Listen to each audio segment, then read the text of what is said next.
California's sun-drenched shores hide blood-soaked secrets that few dare to uncover.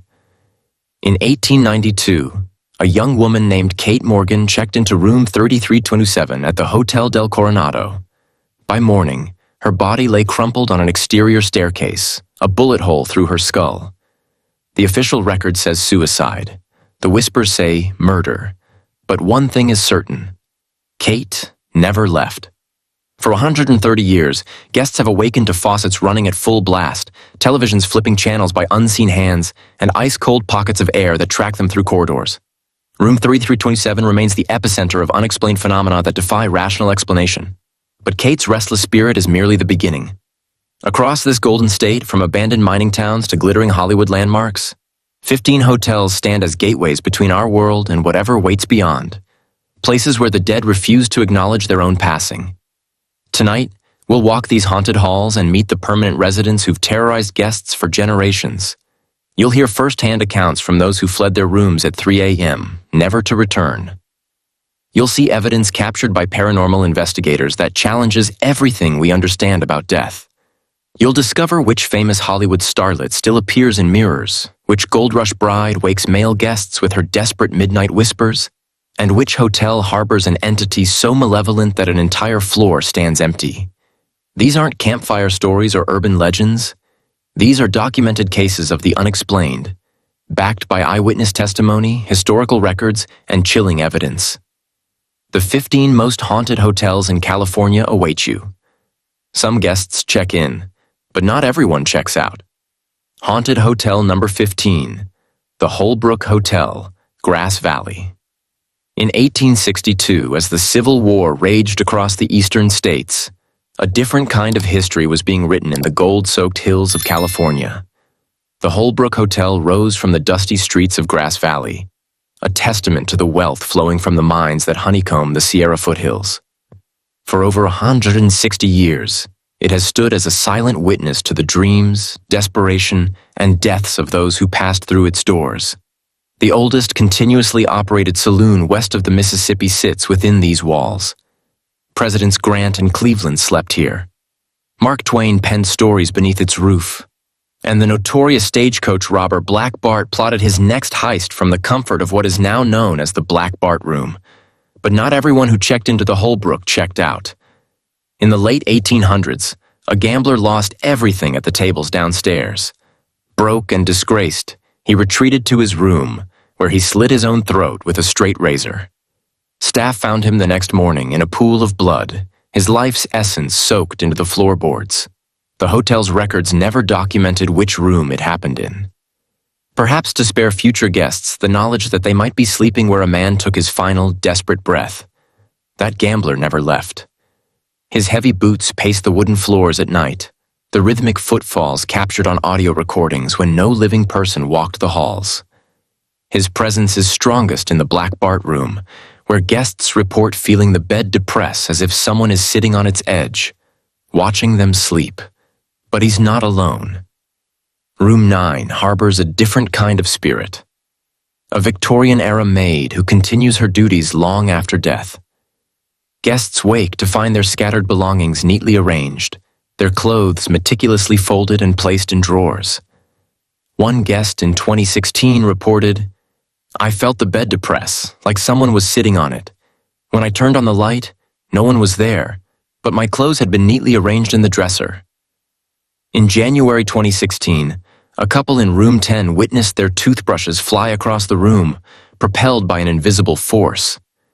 The man described it as not just falling off the shelf, but appearing to have been propelled in a slight arc approximately 3.5 feet, in a quick and quiet motion. Both witnesses were sober enough to know what they saw wasn't imagination. The basement holds darker energy. A minor spirit lurks in the shadows, whispering warnings about claim jumpers to those who venture down alone. Staff members refuse to go there after dark. Children's spirits play throughout the hotel, their spectral laughter echoing down empty corridors. In 2014, a family staying for a wedding reported hearing a child's voice clearly say, "Why did you do that?" when no children were present. The voice was so distinct it sent chills down their spines. In 2018, a father and his two young sons heard otherworldly music emanate from behind a closed door near room 10. The music was described as an old-style symphony that sounded out of place and otherworldly. The man's 5-year-old son, who had no knowledge of the hotel's haunted reputation, turned to his father and said, "Daddy, that music was creepy." The boy refused to stay at the hotel after that experience. The women's bathroom downstairs is a particular hotspot. One woman reported feeling cold chills so intense she could see her breath in the middle of summer. As she passed a painting on the wall, the face in it, a man's face, turned its head and followed her movements as she left. In 2015, paranormal investigators captured a 9-minute interactive conversation with a female spirit who identified herself as Amanda. The recording revealed a sad, lonely entity still bound to the hotel long after her physical death. The hotel's current management embraces its spectral residents. Sean Gilleran, the general manager, acknowledges the stories, though he hasn't personally witnessed anything supernatural. He notes that children who visit often see a little girl phantom and run to their parents exclaiming they've just seen a ghost. What makes the Holbrook's hauntings particularly compelling is their consistency over decades. Different guests, separated by years, report identical phenomena. The same footsteps, the same helpful maid, the same children's laughter. The hotel underwent extensive renovations in 2020, but workers reported strange occurrences throughout the process. Tools disappearing and reappearing in different locations, unexplained cold spots, and the sensation of being watched. Is it possible that the very walls of the Holbrook have absorbed the emotional energy of those who pass through? Or are these genuine spirits, trapped between worlds, unable to move on from the place that meant so much to them in life? Whatever the truth, one thing is certain. At the Holbrook Hotel, you're never truly alone. Whether it's Black Bart's restless spirit, the Victorian maid still performing her duties, or the tragic gambler reliving his final moments, the past refuses to stay buried in this historic Gold Country landmark. Sleep well, if you can. Haunted Hotel Number 14. Ahwahnee Hotel, Yosemite National Park. Deep in the heart of Yosemite National Park, where ancient sequoias whisper secrets to the wind and granite cliffs stand as silent sentinels, lies a place where the veil between worlds grows thin. The Ahwahnee Hotel, a magnificent testament to rustic elegance that has welcomed the weary since 1927, harbors more than just living guests within its stone walls. This grand lodge, with its imposing stone facade and timber beams, served as the inspiration for Stanley Kubrick's Overlook Hotel in The Shining. One look at the cavernous lobby with its massive stone hearths, and you'll understand why. The resemblance is unsettling. Perhaps Kubrick sensed something beyond the physical beauty of this place. Presidents and celebrities have graced these halls. John F. Kennedy himself stayed here in 1962, requesting a specific rocking chair for his third-floor room to ease his chronic back pain. The chair was removed after his departure, yet guests and staff continue to glimpse it, appearing and disappearing, rocking gently with no one seated upon it. But the third floor's phantom rocker is merely the beginning of the Ahwahnee supernatural catalog. On the 6th floor, former guests report waking to find their scattered belongings meticulously arranged, clothes folded with military precision, personal items organized with unsettling care. Staff whisper that a former hotel manager, known for his exacting standards, continues his rounds long after death claimed him. I'm not a neat person. Never have been. I'd left everything in piles around the room before falling asleep. When I woke at 3:17 a.m., every item of clothing was folded perfectly on the chair. My watch and wallet were aligned at perfect right angles on the nightstand. The door was still locked from the inside. No one from housekeeping had entered. The grand dining room, with its 34-foot ceilings and massive windows framing the majestic Yosemite Falls, hosts another regular visitor. Servers have grown accustomed to glimpsing a woman in 1930s evening attire, a flowing gown of midnight blue, her hair styled in perfect finger waves, walking purposefully through the solid stone wall where once a doorway stood. In 1943, the hotel served as a naval hospital for wounded sailors. Some believe this elegant phantom was a nurse, still making her rounds. Others claim she was a society woman who took her life after a tragic love affair with a married senator. The hotel keeps no record of such an incident, at least none they're willing to share. Park rangers who've spent decades in Yosemite speak of the Ahwahnee in hushed tones. They tell of inexplicable cold spots that move through rooms, of lights that flicker in perfect Morse code patterns, spelling out messages no one has fully decoded. Perhaps most disturbing are the phantom check-ins, names appearing in the reservation system for guests who never arrive, always booking room 666, a room number the hotel officially changed decades ago to discourage macabre curiosity seekers. The Ahwahnee stands as a monument to luxury in the wilderness, but beneath its grandeur lies a current of unease. Those who've spent the night often speak of vivid dreams, always the same dream, of standing at the edge of Glacier Point under a blood-red moon, watching shadowy figures perform some ancient ritual among the sequoias. When you visit the Ahwahnee, you check in knowing you're never truly alone. The question isn't whether you'll encounter something beyond explanation. It's whether you'll recognize it when it happens. For in this place where The Shining found its physical inspiration, the line between this world and the next blurs with each passing twilight. Haunted Hotel Number 13, Santa Maria Inn. The year was 1917 when the Santa Maria Inn first opened its doors, a beacon of luxury for weary travelers along California's Central Coast. What began as a modest 24-room establishment quickly became the code playground of Hollywood's elite. Charlie Chaplin, Bing Crosby, and Cecil B. DeMille all walked these halls, seeking respite from the glaring spotlight of fame. But some guests of the Santa Maria Inn never checked out. Room 210 sits at the end of a long corridor on the second floor. The door appears like any other, polished brass numbers, heavy oak frame. Yet staff members draw straws to determine who must clean it. The room belonged briefly to a sea captain who had made his fortune in the Pacific trade routes.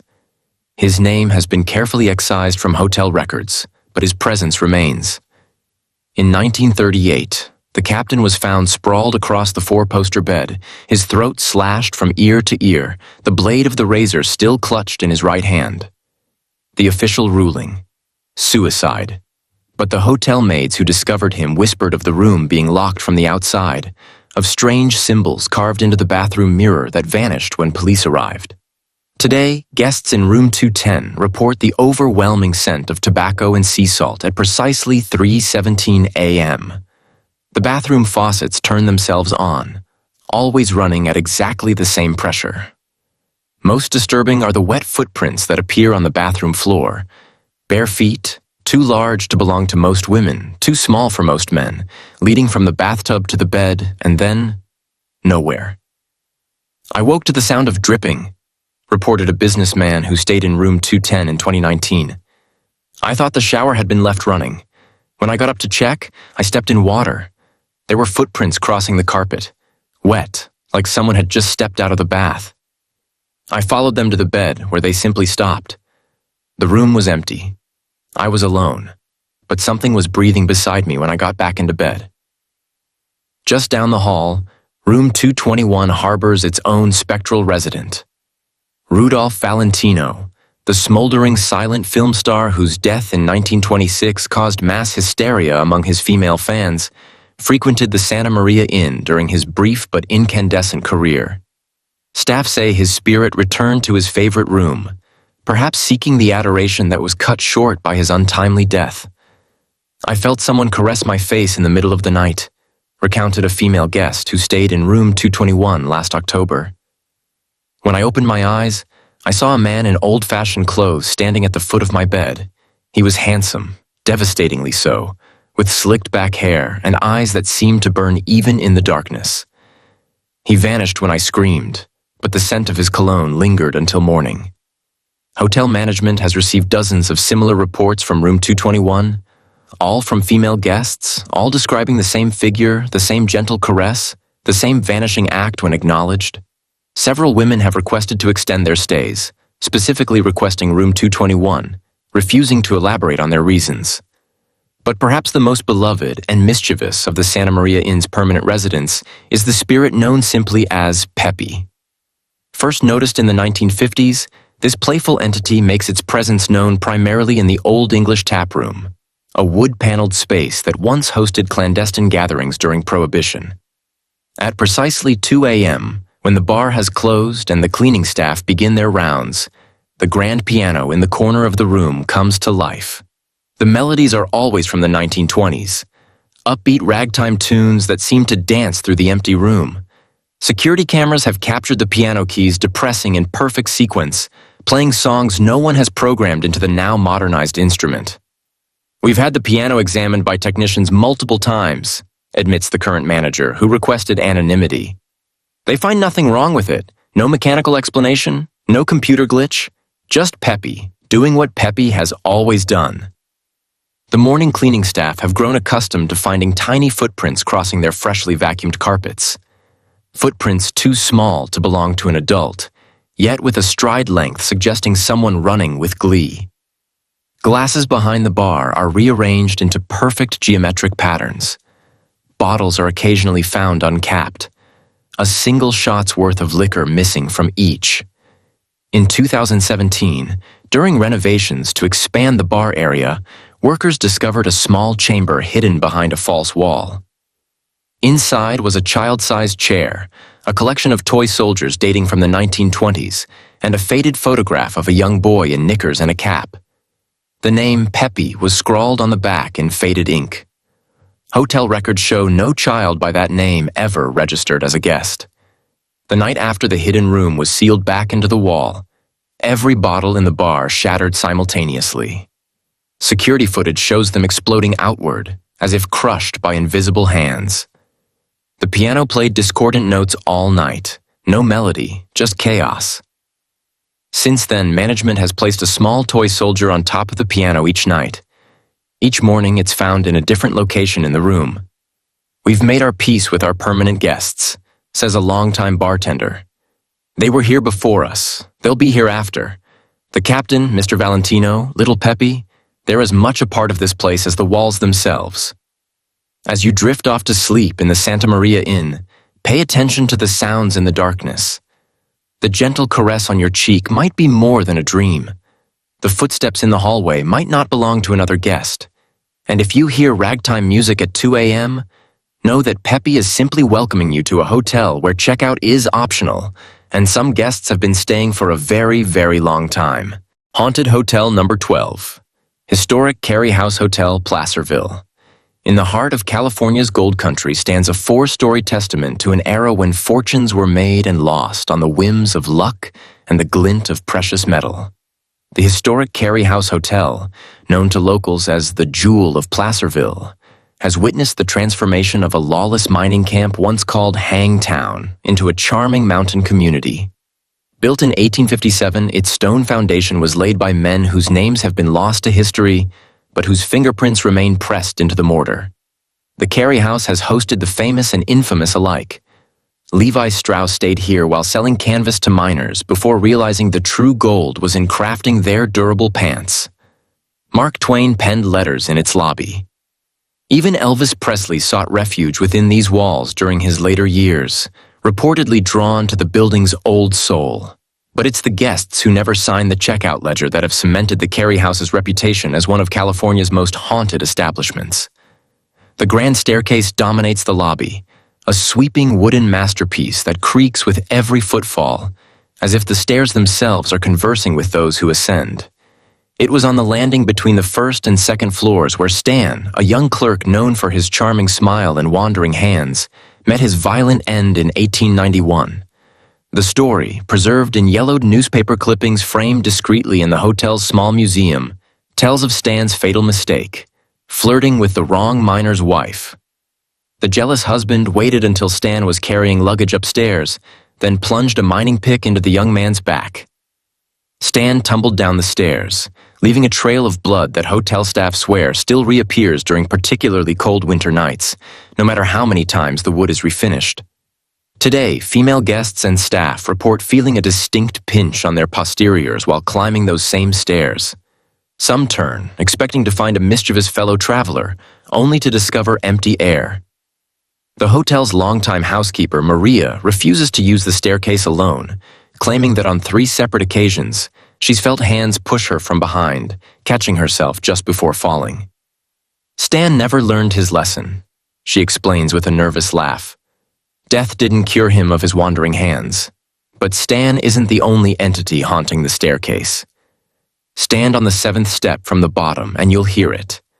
Faint at first, then unmistakable. The delicate notes of a piano playing a melancholy waltz. The music grows louder the longer you remain motionless, fading immediately if you move up or down. Hotel records indicate no piano has ever been placed near the staircase, yet the phantom melody has been reported consistently since the 1920s. In 2018, paranormal investigators captured an EVP on that 7th step. A male voice, clear as crystal, whispering, "Watch your step," seconds before one of their team members stumbled and nearly fell. The recording has never been debunked. The true centers of supernatural activity, however, are rooms 208 and 406. Chambers so consistently active that the hotel's cleaning staff refuse to enter them alone, instead working in pairs with the doors propped wide open. Room 208 belonged to Eleonora Dumont, better known as Madame Mustache, for the dark hair that grew above her lip in her later years. A professional gambler who ran successful card rooms during the gold rush, Eleonora lost her fortune and took her own life in 1879 after a devastating night of losses. Though she didn't die in the hotel, something of her has taken up residence in room 208. Guests report waking to find a woman in Victorian dress standing at the foot of the bed, shuffling invisible cards and muttering about one more hand. The scent of French perfume and cigar smoke permeates the room at 3 a.m., regardless of the hotel's strict no-smoking policy. Most disturbing are the whispered offers in the darkness. "I'll play you for your soul," that multiple guests have reported hearing just before dawn. Room 406, the hotel's corner suite on the top floor, harbors a different kind of energy.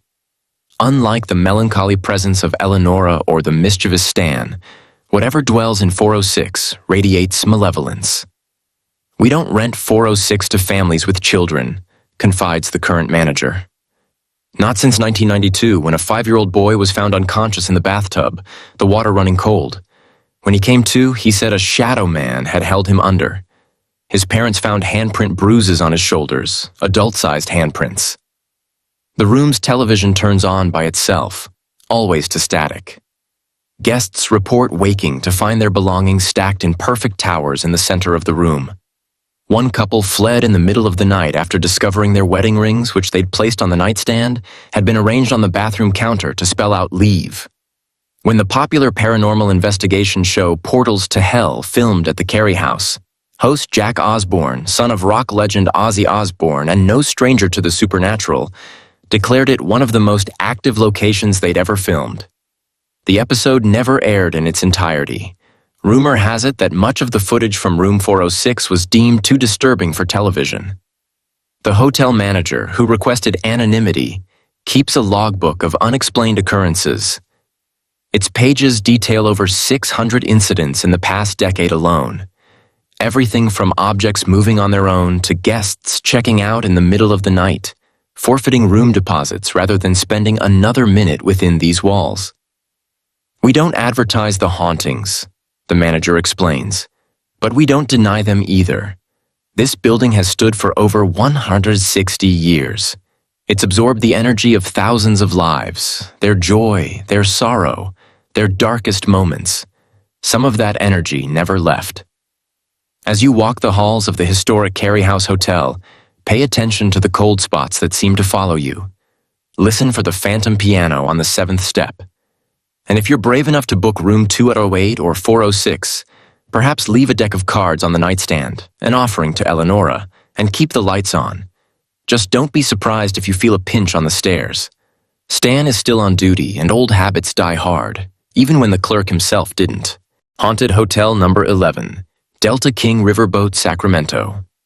The Sacramento River flows dark and silent beneath the hull of the Delta King, a 285-foot paddle-wheel riverboat permanently moored along the city's historic waterfront. By day, tourists marvel at her restored grandeur. The gleaming white superstructure, the massive red paddle wheel, the polished brass fixtures that catch the California sun. But as twilight descends and the last dinner guests depart, the Delta King reveals her true nature. A vessel caught between worlds, her decks walked by passengers who boarded nearly a century ago and never disembarked.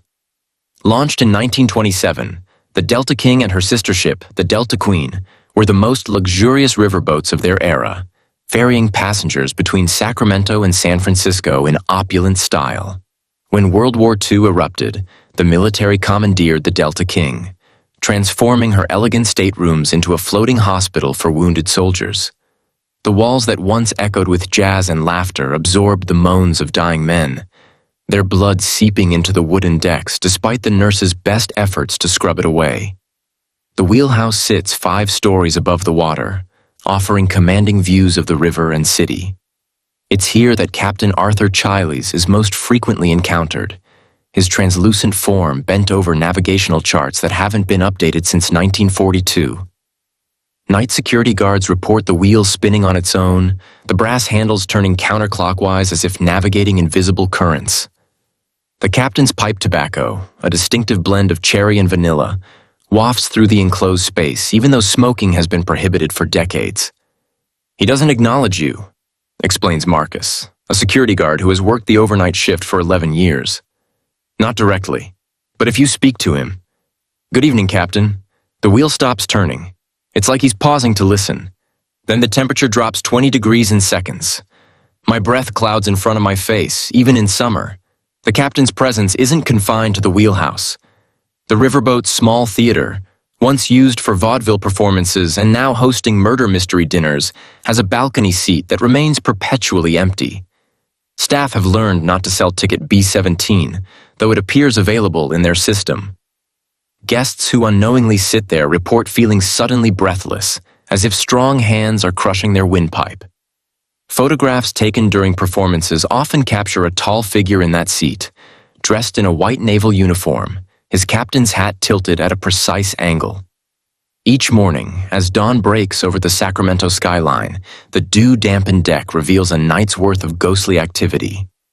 Small footprints, the size of a child's, trace erratic patterns across the wooden planks, starting at the grand staircase and circling the perimeter before vanishing near the stern.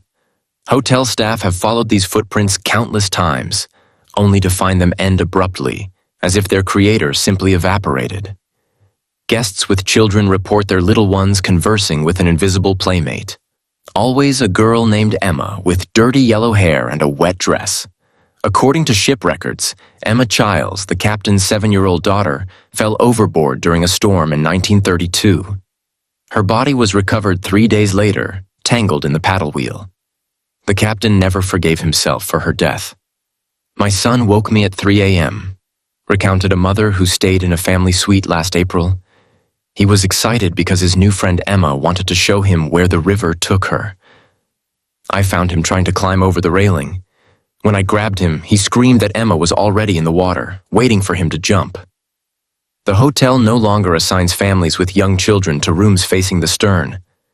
But the most tragic and dangerous entity aboard the Delta King is the spirit of Dorothy Millette, the estranged wife of producer Paul Byrne. When Byrne married platinum blonde bombshell Jean Harlow in 1932, the mentally unstable Dorothy boarded the Delta King, reportedly intending to confront him. Somewhere between Sacramento and San Francisco, she jumped overboard. Her body was found downstream days later. Dorothy's presence manifests as a desperate, vengeful force. Female guests with blonde hair report feeling hands on their back near the railings. 3 women have nearly fallen overboard in the past decade, saved only by quick-thinking companions. All describe the same sensation: invisible hands pushing with surprising strength, a whispered "join me" in their ear. "I felt hands pushing me toward the railing," confirms night security guard Marcus.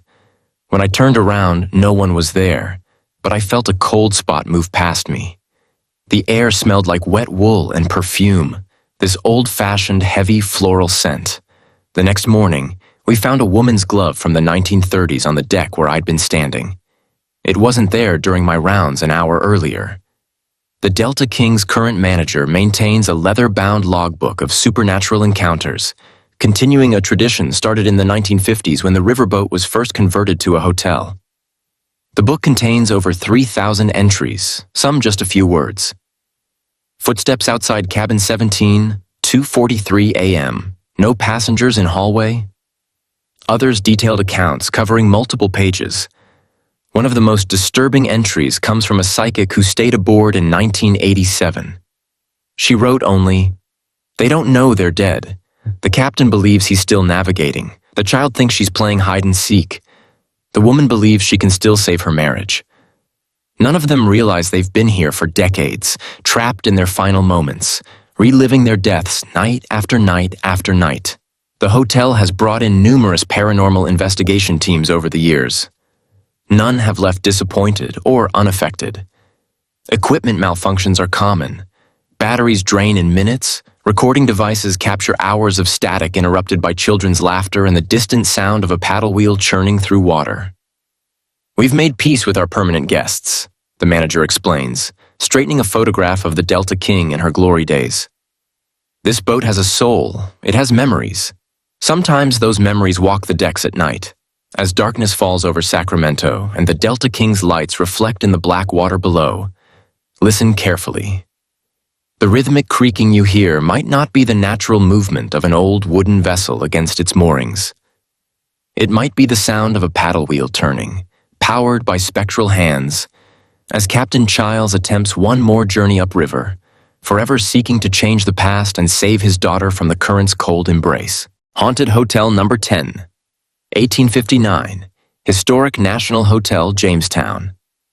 In the heart of California's gold country, where fortune seekers once panned streams for glittering promises, stands the 1859 Historic National Hotel, the first permanent structure ever built in Jamestown. Its weathered brick facade and Victorian elegance belie the heartbreak that has echoed through its hallways for over a century and a half.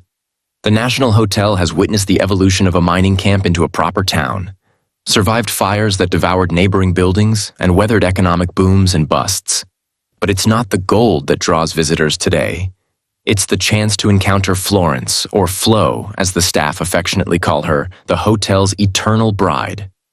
Her story begins in December 1859, during the hotel's first Christmas season. Flora, her real name, though history has shortened it, arrived by stagecoach with her fiancé Henry, a successful mining engineer. They had traveled from San Francisco to be married in Jamestown's new church on Christmas Day, choosing to spend their honeymoon in room 15, the hotel's finest accommodation with views of the bustling main street. The night before their wedding, Henry descended to the saloon for a celebratory drink with local miners who wished to toast his good fortune, both in gold and in love. As glasses clinked and laughter filled the room, the saloon doors swung open. A man entered, his face obscured by shadow, a revolver gleaming in his hand. Without a word, he fired a single shot into Henry's chest before fleeing into the night. Some say the killer was a jealous suitor who had pursued Flora in San Francisco. Others claim it was a case of mistaken identity, a mining dispute gone wrong. The truth vanished with the murderer, who was never identified or captured. Flora, hearing the commotion, rushed downstairs in her nightgown to find her beloved bleeding out on the saloon floor. She cradled his head as he drew his final breath at precisely 2:15 a.m. Witnesses reported that she made no sound, not a scream, not a sob, as she closed his eyes with trembling fingers. She returned to room 15, locked the door, and was not seen again until hotel staff, concerned by her absence the following evening, forced entry. They found Flora lying peacefully on the bed, still in her nightgown, her eyes open but unseeing. The local doctor determined she had died of a broken heart, what modern medicine might call stress-induced cardiomyopathy. At her family's request, Flora was buried in her wedding dress, the ceremony she had planned becoming her funeral instead. Within weeks, guests reported strange occurrences, the sound of a woman weeping in the hallways, the scent of orange blossoms, Flora's chosen wedding flower, wafting through rooms where no flowers were present. Most disturbing were the accounts from male guests staying in room 15, who described waking to find a woman in a white dress standing at the foot of their bed, her face streaked with tears. I woke up to a woman lying next to me in bed, whispering, "Where are you, my love?" reported a male guest who stayed in room 15 last autumn. When I turned on the light, no one was there, but the bed was ice cold on that side. I could still smell her perfume, something old-fashioned like lavender and vanilla. The hotel's night manager confirms that room 15 has the highest rate of middle-of-the-night checkouts. Men, especially those with dark hair like Henry's, rarely make it through the night, he explains. Women report feeling overwhelming sadness, but men describe feeling watched, even touched. One guest found his clothes soaked with tears, actual wet spots that couldn't be explained. Flora's appearances follow a predictable pattern. At 2:15 a.m., the exact time of Henry's murder, guests throughout the hotel report hearing a woman's heartbroken sobbing. The sound begins near the old saloon, now the hotel restaurant, and moves slowly up the main staircase to the second floor, pausing outside room 15 before fading away. Audio equipment set up by paranormal investigators has captured these sounds repeatedly.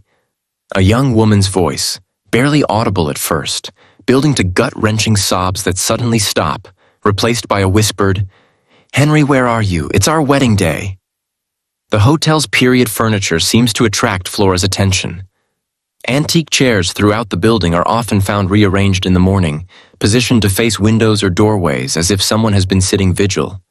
The large mirror in the upstairs hallway, original to the building, is frequently found covered in what appears to be condensation, though only in the center, roughly at the height of a woman's face.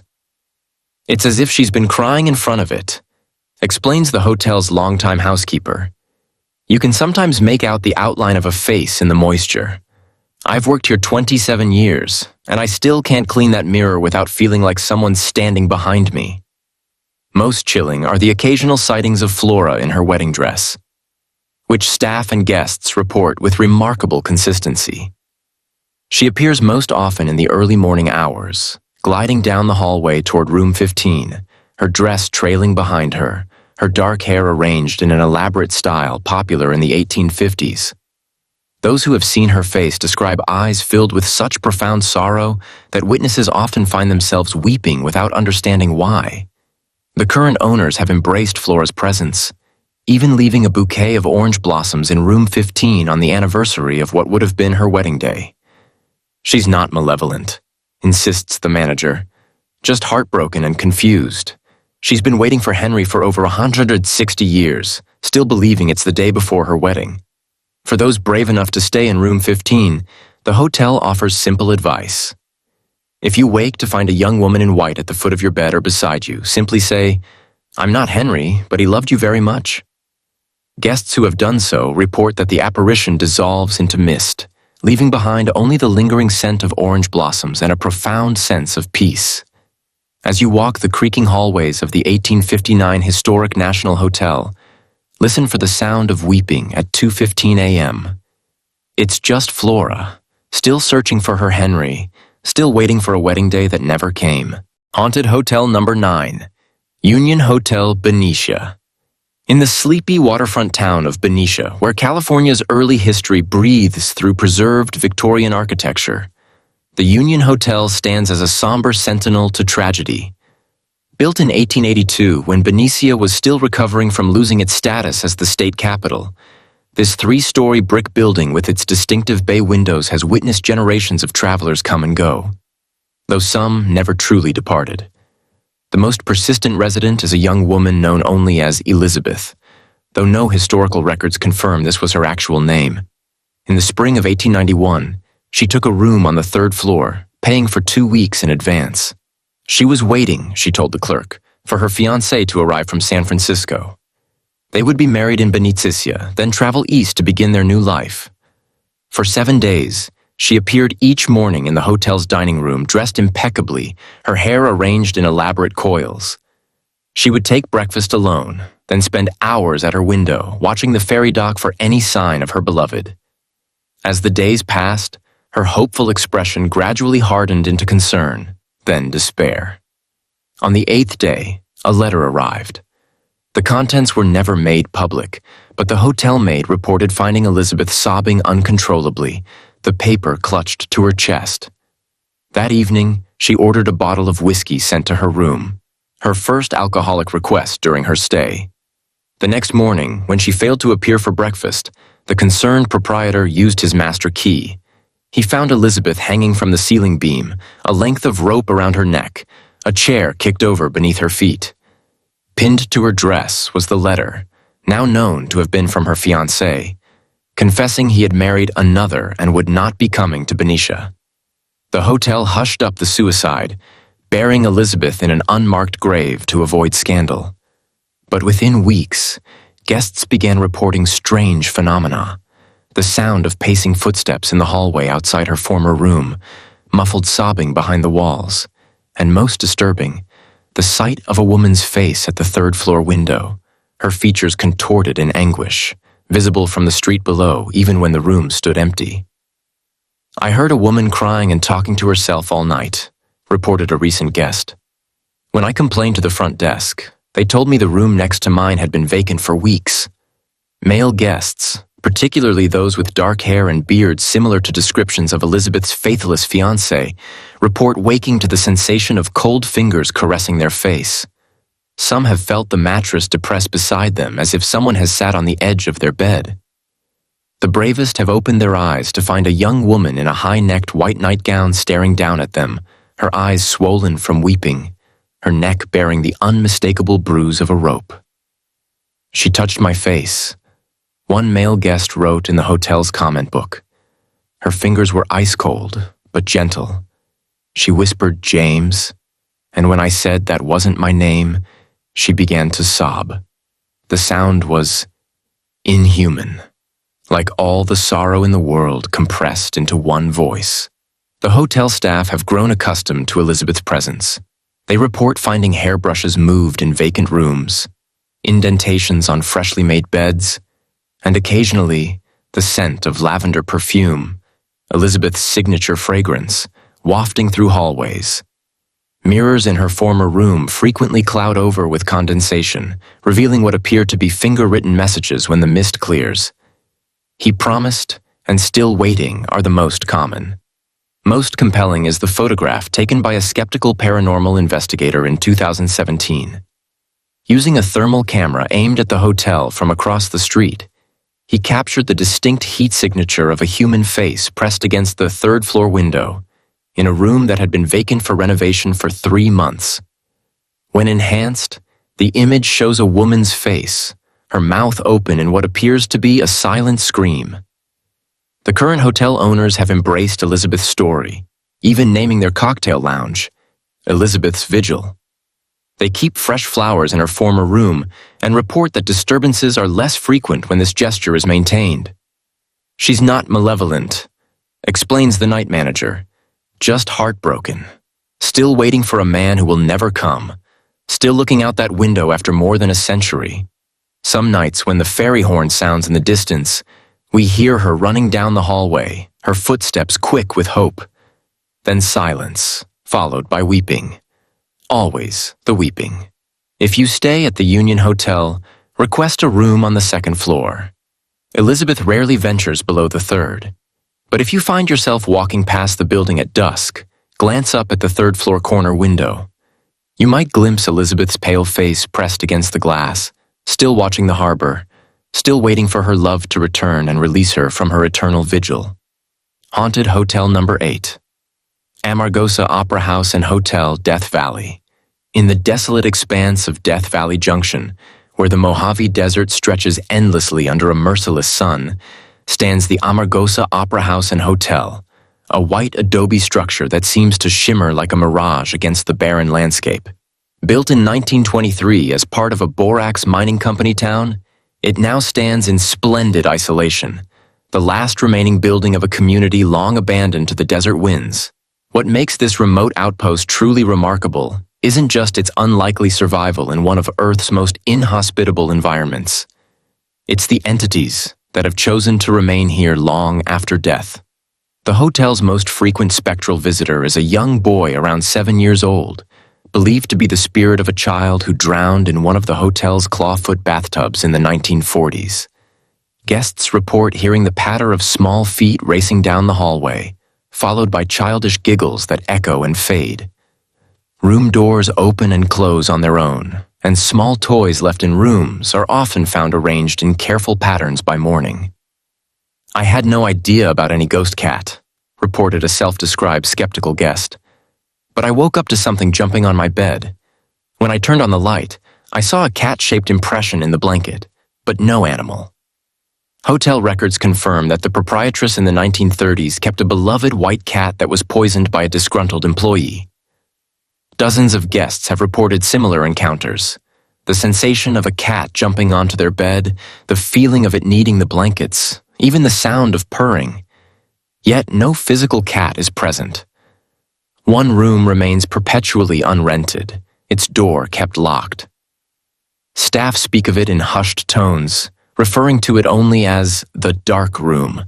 According to local legend, a mine manager hanged himself from the ceiling beam after losing the company payroll in a poker game. The malevolent energy is so oppressive that maintenance workers refuse to enter alone, reporting sensations of being watched, difficulty breathing, and overwhelming feelings of despair that lift the moment they cross the threshold back into the hallway. But the Amargosa's most famous supernatural resident performs exclusively in the Opera House. Marta Beckett, a dancer from New York, discovered the abandoned theater in 1967 and spent decades performing ballet and vaudeville shows for audiences that sometimes consisted of just empty seats. After her death in 2017, staff and guests began reporting strange phenomena. Piano music playing when no one was in the theater, the sound of tap shoes on the wooden stage, and most remarkably, glimpses of a female figure in vintage dance attire performing pirouettes across the stage after midnight. Night vision footage captured by paranormal investigators shows distinct movement on the empty stage, a swirling motion that follows the choreography of Beckett's signature piece, The Dying Swan. When analyzed frame by frame, the blur resolves into what appears to be the outline of a woman in a tutu, her arms extended in perfect ballet form. "Marta loved this place more than anything," explains the current caretaker. "She painted every inch of these walls, performed thousands of shows here. Why would death stop her?" In this isolated desert outpost, where the nearest neighbor is miles away, and the night sky blazes with stars undimmed by city lights, the boundary between the living and the dead seems as thin as the hot desert air. Visitors who brave the journey to this remote hotel often leave with experiences that defy rational explanation, and a newfound respect for those spirits who, like the resilient building itself, refuse to surrender to time, death, or the harsh desert that surrounds them. Haunted Hotel Number 7, Queen Anne Hotel, San Francisco. In San Francisco's historic Pacific Heights neighborhood, the Queen Anne Hotel stands as an elegant Victorian time capsule amid the city's modern skyline. Built in 1890 as the Miss Mary Lake School for Girls, this ornate structure with its bay windows, gables, and intricate woodwork now welcomes guests seeking both luxury accommodations and perhaps an encounter with the supernatural. Unlike many haunted locations where fear permeates the atmosphere, the Queen Anne harbors a benevolent presence, the spirit of Miss Mary Lake herself, the school's dedicated headmistress who poured her heart and soul into educating young women when such opportunities were scarce. Room 410, once Miss Lake's office and private quarters, serves as the epicenter of paranormal activity. Guests who stay in this room report waking to find their blankets carefully tucked around them, items from their suitcases neatly arranged on dressers, and occasionally, the distinct impression of someone sitting on the edge of the bed. "I saw a full apparition of a woman in Victorian dress standing at the foot of my bed," recounted a recent guest. "Instead of being scared, I felt peaceful, like she was watching over me. She smiled, adjusted my blanket, and simply faded away." Hotel staff have documented dozens of instances where guests left their belongings in disarray, only to return to find clothes folded, toiletries organized, and personal items arranged in perfect symmetry. Security footage confirms no staff entered these rooms during the guest's absence. In one compelling case, a business traveler took photos of his hastily unpacked suitcase before leaving for a meeting. Upon returning to a locked room that hotel records confirm no one had entered, he found his clothes neatly folded, his documents stacked in order of importance, and his toiletries arranged by size on the bathroom counter. The before and after photos provide striking evidence of Mary's continuing dedication to order and care. Mary's maternal presence extends beyond room 410. Throughout the hotel, guests report the scent of chalk dust and lavender water, Mary's preferred perfume according to historical records. Children staying at the Queen Anne often speak of the nice teacher lady who reads them stories when parents step away, though no one matching her description works at the hotel. The grand staircase, with its polished banister and plush red carpet, occasionally reveals Mary's full apparition descending in the early morning hours, her high-necked dress rustling audibly, her hair arranged in a perfect Gibson girl style. She carries what appears to be a ledger, perhaps still keeping track of her phantom students. Unlike many spirits who seem trapped by tragic circumstances, Mary appears to remain by choice, a headmistress eternally dedicated to caring for those who pass through her domain. Her presence feels less like a haunting and more like a continuation of her life's purpose, creating a safe, orderly environment for those under her roof. "We consider Mary part of our staff," the hotel manager explains with a smile. "The ultimate night manager who never takes a day off. Some guests specifically request room 410 hoping to experience her motherly attention." If you stay at the Queen Anne, particularly in room 410, don't be alarmed if you wake to find your blankets tucked around you or your belongings arranged with perfect precision. It's just Miss Mary Lake, continuing her century-long commitment to care for all who enter what will always be, in her eyes, her school. Haunted Hotel Number 6, the Chateau Marmont, West Hollywood. Nestled in the hills above Sunset Boulevard, the Chateau Marmont has been Hollywood's most notorious hideaway since 1929. Modeled after a royal residence in France's Loire Valley, its Gothic towers and secluded bungalows have sheltered generations of celebrities seeking privacy for both their creative endeavors and their excesses. But some guests of the chateau never checked out, most notably comedian John Belushi, whose life ended in Bungalow 3 on March 5, 1982, from a speedball overdose.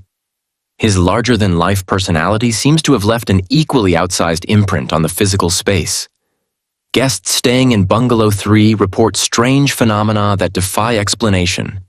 Televisions turning on to Saturday Night Live reruns, unexplained laughter echoing through empty rooms, and the unmistakable sensation of someone sitting on the edge of the bed in the middle of the night. The most frequent occurrence is the appearance of a heavy-set man with dark, curly hair, reflected in mirrors, visible for just seconds before vanishing. "I had no idea about the bungalow's history," reported the mother of a 6-year-old boy who stayed there in 2018. "My son kept talking about the funny man who made faces at him when I wasn't looking. When we got home, he pointed to a photo of Belushi in a magazine and said, 'That's him, the man from our room.' I nearly fainted." Hotel staff have their own encounters with Belushi's restless spirit. Housekeepers report finding furniture rearranged in Bungalow 3 despite the room being unoccupied. Security guards making night rounds describe hearing what sounds like a party, music, laughter, glasses clinking, only to find the bungalow empty and silent when they unlock the door. One manager quit after seeing a full apparition sitting on the couch in Bungalow 3, confided a former hotel employee. He was doing a final walkthrough after a renovation. The figure looked up, smiled, and said, "They can't renovate me out of here, man," before disappearing. The manager left his keys on the front desk and never returned. Belushi isn't the only spirit haunting the chateau's grounds. Renowned fashion photographer Helmut Newton, who died in a car crash just outside the hotel's driveway in 2004, has been spotted wandering the gardens at night, camera in hand. Security footage has captured unexplained light anomalies that move with purpose through the landscaping, stopping at spots where Newton was known to photograph models during his frequent stays. The hotel's main building harbors its own supernatural residents. Staff and guests report encountering a woman in 1930s evening wear who walks through the 7th floor hallway before disappearing into a wall where a door existed in the original floor plan. Cold spots plague certain corridors, moving as if someone unseen is passing by. Perhaps most unsettling are the phantom room service orders, calls coming from rooms that are unoccupied. The disembodied voice always ordering items popular in the 1930s and 40s. When staff call back to confirm, the phones ring endlessly in empty rooms. The Chateau Marmont embraces its reputation as a supernatural hotspot, understanding that for many guests, the possibility of encountering Belushi's mischievous spirit or Newton's artistic ghost adds to the hotel's mystique. After all, in Hollywood, the line between fame and infamy is as thin as the veil between the living and the dead. If you book Bungalow 3, don't be surprised if you wake to phantom laughter or glimpse a familiar face in the mirror that isn't your own. It's just John Belushi, still holding court in the place where his earthly story ended, but his legend and apparently his spirit lives on. Haunted Hotel Number 5, Napa River Inn, Napa. In the heart of California's wine country, where vineyards stretch across rolling hills and visitors flock to sample world-class Cabernets. The Napa River Inn stands as a testament to the region's rich history. Built in 1884 as Hat Mill, this sturdy stone structure once processed grain for the valley's growing agricultural industry before being transformed into a luxury boutique hotel. The building's original owner, Captain Albert Hatt Jr., seems reluctant to relinquish his property despite having died in 1912. Guests and staff regularly report encounters with a distinguished gentleman in period clothing, high-collared shirt, waistcoat, and watch chain, who appears in hallways and guest rooms, particularly on the 2nd floor where the Hatt family once lived. He doesn't seem angry, explains a longtime housekeeper. More supervisory, like he's checking that we're maintaining his building properly.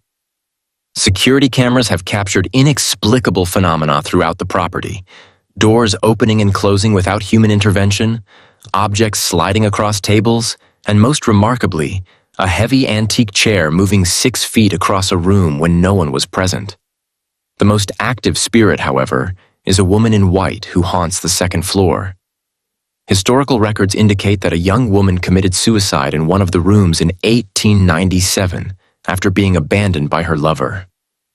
Her presence manifests in several distinctive ways. The sound of heartbroken sobbing emanating from empty rooms, the scent of lavender perfume wafting through hallways, and most famously, her apparent affinity for wine. I watched a full wine glass slide across the table and tip over by itself, recounted a recent guest. When I told the staff, they just nodded and said, "She must be upset tonight." Similar incidents occur regularly, with wine glasses emptying themselves or shattering without being touched. The woman in white appears most frequently to male guests staying alone, often manifesting as a cold presence sitting on the edge of the bed, or a shadowy figure reflected in bathroom mirrors. Those who have seen her full apparition describe a young woman in her 20s wearing a high-necked white dress, her hair arranged in an elaborate updo typical of the late 19th century, her eyes reddened from weeping. Room 207, believed to be where the suicide occurred, experiences the most intense activity. Guests report waking to find the room's temperature drastically colder than the rest of the building. Electronic devices malfunction or drain inexplicably. Women's jewelry is often found rearranged by morning, particularly engagement rings, which have been known to disappear only to reappear in unusual locations. Inside water glasses wrapped in handkerchiefs or placed under pillows.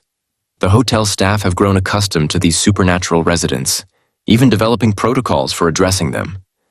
They leave a glass of the valley's finest Cabernet in empty rooms where activity has been particularly strong, a gesture that seems to calm the disturbances. "We're not just preserving a historic building," the current manager explains. "We're caretakers for those who still consider this their home, even a century after their deaths." If you stay at the Napa River Inn, particularly on the 2nd floor, Don't be alarmed if you hear footsteps in empty hallways or glimpse a distinguished gentleman checking the craftsmanship of the woodwork. And perhaps leave a glass of wine untouched on your nightstand. A small offering to a heartbroken spirit who still wanders these halls, searching for the love that abandoned her so long ago. Haunted Hotel Number 4, Glen Tavern Inn, Santa Paula. Nestled in the quiet agricultural community of Santa Paula, the Glen Tavern Inn's Tudor-style architecture and quaint exterior belie its tumultuous past. Built in 1911, this three-story landmark served as a respectable hotel on its first 2 floors, while the 3rd floor operated as a brothel and illegal gambling den during Prohibition. Today, the Glen Tavern Inn is known less for its architectural charm than for its reputation as one of California's most actively haunted hotels, with the notorious 3rd floor serving as the epicenter of supernatural activity. Room 307 harbors the hotel's most disturbing presence, a female entity believed to be a prostitute who met a gruesome end in the 1930s. According to local legend, she was decapitated by a client, her head never recovered. Guests staying in this room report waking to the sensation of pressure on their chest, as if someone is sitting on them. Women often feel their hair being gently stroked in the middle of the night. Most disturbing are the accounts of waking to find a shadowy female figure standing at the foot of the bed, her neck ending in a ragged stump. Adjacent room 308 is home to Calvin, a cowboy gambler shot after being caught cheating at cards. His presence is less menacing but more interactive. He manifests as cold spots that move through the room, the scent of whiskey and tobacco appearing without source, and occasionally, full visual apparitions. I woke up to a man whispering in my ear, recounted a female guest who stayed in room 308 last year. When I opened my eyes, I saw a cowboy standing by the bed. He tipped his hat and vanished. Male guests in this room often report finding their belongings rearranged or their wallets emptied of cash, only to discover the missing money tucked inside their shoes or toiletry bags. Calvin's playful reminder of his card-cheating ways. The 2nd floor, once housing more respectable clientele, echoes with the sounds of children playing, running footsteps, laughter, and the distinctive bounce of a ball against hardwood floors. Hotel records confirm that during the 1918 influenza pandemic, several families with children took refuge at the inn, with at least 3 children dying during their stay. Paranormal investigators have captured compelling evidence throughout the building. EVP, Electronic Voice Phenomenon. Recordings from room 307 consistently capture a female voice whispering, "Help me" and "Get out," the latter often accompanied by a significant temperature drop. In room 308, investigators' equipment frequently malfunctions. Batteries drain inexplicably, and cameras capture orbs of light that move with apparent intelligence. The hotel staff have grown accustomed to these supernatural residents.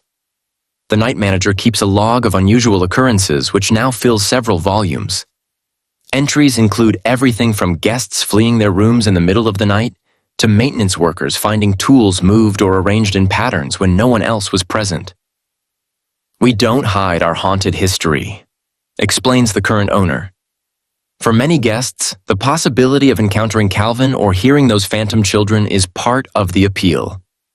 The Glen Tavern Inn has been featured on numerous paranormal investigation shows, including Ghost Adventures and The Dead Files, with investigators consistently ranking it among California's most active locations.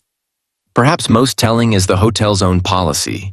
They no longer assign room 307 to solo female travelers after several fled the hotel in terror, reporting they'd been awakened by a female voice urgently warning them to run before he comes back. If you're brave enough to request a 3rd-floor room at the Glen Tavern Inn, be prepared for an eventful night. Just don't be surprised if you wake to find a cowboy watching you from the corner, or feel invisible fingers gently stroking your hair in the darkness. After all, in a building with such a colorful past, some guests have simply refused to check out. Haunted Hotel Number 3, Queen Mary Hotel, Long Beach. Permanently docked in Long Beach Harbor, the RMS Queen Mary stands as a floating time capsule of maritime history. Launched in 1936 as Cunard Line's luxury flagship, this massive ocean liner later served as a troop transport during World War II, earning the nickname the Gray Ghost for her speed and ability to evade German U-boats. Today, the Queen Mary functions as a unique hotel and museum, and with over 150 documented spirits, it ranks as one of the most haunted locations in America. The ship's engine room harbors the most violent haunting, the spirit of fireman John Petter, crushed to death during a routine drill in 1966 when watertight door number 13 closed on him. Visitors and staff report encountering a bearded man in blue coveralls who walks through the engine room before disappearing into solid metal. Maintenance workers describe tools being moved or thrown, and the sound of door number 13 slamming shut echoes through the area, even though the door is now permanently sealed open as a memorial. The first-class swimming pool, drained and empty for decades, remains a hotspot of paranormal activity. The disembodied laughter of children bounces off the tiled walls. Wet footprints appear on the dry deck, and the sounds of splashing water emanate from the empty basin. Psychics who have visited the pool consistently identify two young girls who drowned there in the 1930s, as well as a woman in vintage swimwear who appears to be searching for something or someone in the shallow end. "I was alone in the pool area, setting up equipment," recounted a paranormal investigator. "I heard a child's voice clearly say, 'Come play with me,' right beside my ear. When I turned around, I saw wet footprints, small like a child's, forming one by one across the deck before they stopped abruptly." The Queen's Salon, once the first-class lounge where wealthy passengers danced under crystal chandeliers, is home to the Lady in White, a spectral woman in a flowing evening gown who glides across the dance floor to music only she can hear. Security cameras have captured unexplained light anomalies swirling in patterns that match popular dance steps of the 1930s. Throughout the first-class staterooms, guests report encounters with a well-dressed man in period attire who appears in doorways or at the foot of beds before vanishing. Hotel staff believe he's the spirit of Winston Churchill, who sailed on the Queen Mary several times, though others identify him as a wealthy businessman who reportedly died of natural causes in his suite. The most notorious location aboard the Queen Mary is Stateroom B340, which remained closed to guests for decades due to extreme paranormal activity. Recently reopened for the bravest visitors, this cabin has produced countless reports of sheets being pulled off beds, faucets turning on and off, lights flickering, and the sensation of being watched. "In Stateroom B340, I felt my sheets being pulled off in the middle of the night," reported a paranormal investigator who stayed there. "When I grabbed them, it felt like someone was pulling back. The bathroom faucets turned on by themselves 3 times that night." Scientific investigators have documented dramatic temperature fluctuations throughout the ship, cold spots that drop 20 degrees in seconds and move with apparent intelligence. Thermal imaging cameras have captured these anomalies moving through hallways and staterooms, often in human-shaped patterns. The ship's current management embraces its haunted reputation, offering ghost tours and paranormal investigations. Staff members maintain logs of unexplained occurrences, which now fill dozens of binders. Many employees refuse to work alone in certain areas, particularly after dark. "This ship has absorbed the energy of thousands of lives," explains a longtime tour guide. "People were born here, died here, fell in love here, experienced tragedy here. The Queen Mary isn't just haunted. She's a repository of human experience, both joyful and traumatic." Whether you're sleeping in a haunted stateroom or simply exploring her decks, the Queen Mary offers a unique opportunity to step into history and perhaps encounter those who never quite managed to disembark from this magnificent floating hotel where the veil between worlds seems permanently, tantalizingly thin. Haunted Hotel Number 2, Hollywood Roosevelt Hotel, Los Angeles. Standing proudly on Hollywood Boulevard, the Spanish colonial-style Roosevelt Hotel has been the epicenter of Tinseltown glamour since opening its doors in 1927. Named after President Theodore Roosevelt and financed by a group including Douglas Fairbanks and Mary Pickford, this iconic establishment hosted the first Academy Award ceremony in 1929 in its Blossom Ballroom. Today, the Roosevelt remains a celebrity magnet, though some of its most famous guests have never checked out. The most frequently encountered spirit is that of Marilyn Monroe, who lived in Suite 1200 for 2 years early in her career. Though she died elsewhere, her connection to the Roosevelt was so strong that her presence lingers, particularly around a full-length mirror that once hung in her suite and now resides in the lower lobby. Guests and staff regularly report seeing Marilyn's reflection in this mirror, her platinum blonde hair and iconic silhouette unmistakable. Though when they turn around, no one is there. "I was taking photos of the lobby for my travel blog," recounted a recent visitor. "When I reviewed the images later, one showed a blonde woman in a white dress reflected in the mirror, but there was no one standing in that spot in the actual photo. The hotel staff weren't even surprised when I showed them." Room 928 belongs to the troubled spirit of Montgomery Clift, who lived there for 3 months while filming From Here to Eternity in 1953. Staff and guests report hearing a trumpet playing in the empty room. Clift practiced regularly during his stay, and the sound of a man's voice running lines from his films. Housekeepers have found the room's furniture rearranged to match how Clift preferred it during his lifetime. "I was alone in the hallway when I felt a cold spot pass through me," reported a guest who stayed near room 928. "Then I heard a man's voice reciting what sounded like movie lines. When I turned around, no one was there, but the temperature was freezing in that one spot." The Roosevelt's pool area, with its famous David Hockney underwater mural, harbors the playful spirit of a young girl named Caroline. According to hotel lore, she drowned there in the 1940s and now manifests as giggling sounds, wet footprints around the pool when no children are present, and the sensation of someone tugging on guests' clothing as they sunbathe. Paranormal investigators have captured numerous EVPs around the pool, including a child's voice saying "Marco" and "Help me swim" when the area was completely empty. Hotel staff report pool toys being rearranged overnight and the water's surface rippling as if someone is swimming when the pool is closed and unoccupied. The 9th floor corridor experiences frequent phenomena: cold spots that move with purpose, the scent of cigarettes in the non-smoking building, and lights that flicker in patterns that seem to follow invisible figures walking the hallway.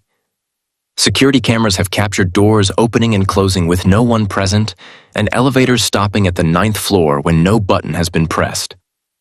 "We've had multiple guests check out in the middle of the night," confides a front desk employee. "They come down white-faced, requesting a different hotel. Most mention being woken by someone sitting on their bed or hearing voices in empty rooms." The Blossom Ballroom, site of that first Academy Award ceremony, experiences its own supernatural phenomena. During renovations, workers reported tools moving overnight and the distinct sensation of being watched. Late-night security guards have glimpsed couples in 1920s formal wear dancing across the empty floor, vanishing when approached. Unlike many haunted locations, the Roosevelt spirits seem more melancholy than malevolent. Celebrities who found both triumph and tragedy in Hollywood, perhaps unable to leave the place where they experienced their greatest moments of glory. "This hotel is a repository of Hollywood history," explains the current manager. "The emotions, the dreams, the disappointments, they've all seeped into these walls. Some of our guests from the Golden Age simply decided to stay on indefinitely. If you visit the Roosevelt, pause before the lobby mirror where Marilyn's reflection appears. Listen for Monty's trumpet echoing down the 9th floor hallway and watch for unexplained ripples in the famous pool. In this landmark hotel where stardom and spectral phenomena intertwine, the Golden Age of Hollywood never truly ended. It just moved to a different plane of existence." Haunted Hotel Number 1. Hotel del Coronado, San Diego. Rising from the shores of Coronado Island like a Victorian fantasy, the Hotel del Coronado's distinctive red turrets and pristine white facade have made it an American landmark since 1888. This architectural masterpiece has hosted presidents, royalty, and celebrities throughout its storied history, but its most famous guest never checked out. On Thanksgiving Day, 1892, a beautiful young woman registered under the name Lottie A. Bernard and was assigned room 302, now room 3327. Staff noted her distressed demeanor and that she carried no luggage beyond a small handbag. 5 days later, her body was found on an exterior staircase leading to the beach, a single gunshot wound to her head. Police identified her as Kate Morgan, a 24-year-old woman who had reportedly traveled to the Del to meet her estranged husband. The official ruling was suicide, though circumstances suggested otherwise. The gun found near her body was not the same caliber as the bullet that killed her, and witnesses reported seeing a man matching her husband's description fleeing the hotel that night. Kate's tragic story quickly became part of hotel lore, but it was her continued presence after death that cemented her place in paranormal history. Room 3327, where Kate spent her final days, has become the most requested accommodation at the Dell despite, or perhaps because of, its intense supernatural activity. Guests report televisions turning on and off, lights flickering, sudden cold breezes in the sealed room, and items moving without explanation. "I was taking a shower when I felt someone watching me," recounted a recent guest. "When I pulled back the curtain, no one was there, but the mirror was fogged up with what looked like a handprint in the center." Electronic equipment malfunctions frequently in room 3327. Cameras capture unexplained orbs and light anomalies. Phones ring with no one on the line. Guests wake to find their belongings rearranged or personal items moved to the windowsill overlooking the beach where Kate's body was discovered. Kate's presence extends beyond her former room. The hotel's gift shop experiences regular poltergeist activity, particularly around merchandise related to Marilyn Monroe, who filmed Some Like It Hot at the Dell in 1958. Items featuring Monroe's image frequently fall from shelves without explanation, leading staff to speculate that Kate resents sharing the spotlight with another famous woman associated with the hotel. Security cameras have captured dozens of instances of merchandise toppling from displays when no one is nearby, always items related to either Monroe or the hotel's history. In one compelling piece of footage, a book about Kate Morgan's death flew from a shelf and landed open to a page featuring her photograph. The hotel's grand staircase, where guests pose for wedding photos and formal portraits, often features unexplained anomalies when images are developed. Misty figures in Victorian dress standing behind groups, or a woman's face peering from windows that were empty when the photos were taken.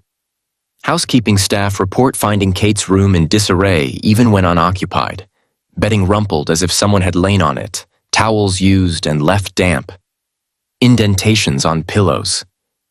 Several maids have quit after encountering a dark-haired woman in Victorian dress who vanishes when addressed. "She's not malevolent," explains a long-time employee. "More restless, like she's still waiting for someone to arrive, still hoping to resolve whatever brought her here in the first place." The hotel has embraced Kate's story, offering historical tours that include her room and the staircase where she died. Paranormal investigators regularly conduct sessions in room 3327, capturing EVPs that include a woman's voice saying, "Help me," and "not what they think," perhaps referring to the circumstances of her death. Unlike many haunted locations where supernatural activity seems random or chaotic, Kate's presence at the Dell follows distinct patterns. Activity intensifies around the anniversary of her death in late November, during storms that recall the gloomy weather of her final days, and when couples occupy her room, perhaps triggering memories of the husband who may have abandoned or even murdered her. As you walk the Dell's sun-drenched corridors or stroll along the same beach where Kate's body was found, you might feel a sudden chill or glimpse a dark-haired woman in period dress from the corner of your eye. If you're brave enough to request room 3327, don't be alarmed if the television switches on in the middle of the night or you wake to find your personal items arranged on the windowsill. It's just Kate Morgan, the Dell's eternal guest, still waiting for resolution to a mystery that has endured for over a century. A beautiful young woman who checked into one of America's most magnificent hotels and, in both life and death, never truly checked out. From the sun-drenched shores of San Diego to the gold-flecked streams of Grass Valley, California's haunted hotels form a tapestry of the supernatural woven through the state's rich history. These 15 locations, each with their own spectral residents, tell stories that transcend death.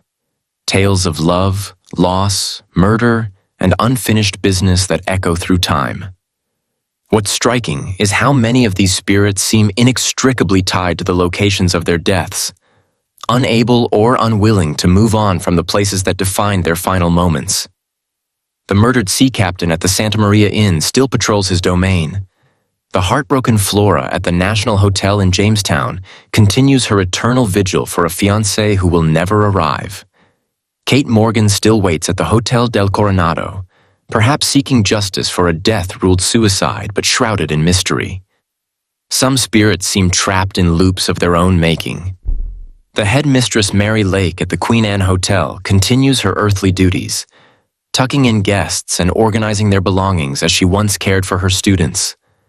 The flirtatious clerk Stan at the Carey House Hotel still pinches female guests on the staircase where he met his violent end. John Belushi's larger-than-life presence still fills Bungalow 3 at the Chateau Marmont, his energy as potent in death as it was in life. What these 15 locations share is a profound depth of history, layers upon layers of human experience, emotion, and energy that somehow imprint themselves on the very walls. The Queen Mary, with its 150 documented spirits, stands as perhaps the most concentrated repository of supernatural activity, its metal hull somehow preserving the essence of those who lived, worked, and died aboard her. Whether you believe these manifestations are actual spirits of the dead, or simply energetic echoes of the past, quantum imprints of intense emotional moments, the experiences reported by thousands of guests and staff members are difficult to dismiss. The consistency of these accounts across decades, the physical evidence captured on security cameras and recording devices, the unexplained phenomena witnessed by skeptics and believers alike, all suggest something beyond our current scientific understanding is occurring within these historic walls. California's haunted hotels remind us that history isn't just something we read about. It's something that surrounds us, that sometimes reaches out from the shadows to make its presence known. These spirits, whether real or metaphorical, connect us to our collective past and to the universal human experiences of love, loss, and the desperate desire to be remembered. Have you stayed at any of these haunted hotels? Did you experience something you couldn't explain? We want to hear your stories. Share them in the comments below or tag us in your posts about your paranormal hotel experiences. If you're brave enough to visit these locations yourself, remember to be respectful. These aren't just ghost stories. They're human stories, often tragic ones. The woman in white at the Union Hotel in Benicia isn't a carnival attraction, but a person who experienced such profound heartbreak that something of her essence remains, still searching for closure after more than a century. If you enjoyed this exploration of California's most haunted hotels, hit that like button and subscribe for more videos about America's most haunted locations. Next month, we're heading to New Orleans to uncover the city's darkest secrets and most haunted hotels. Until then, sleep tight, if you can.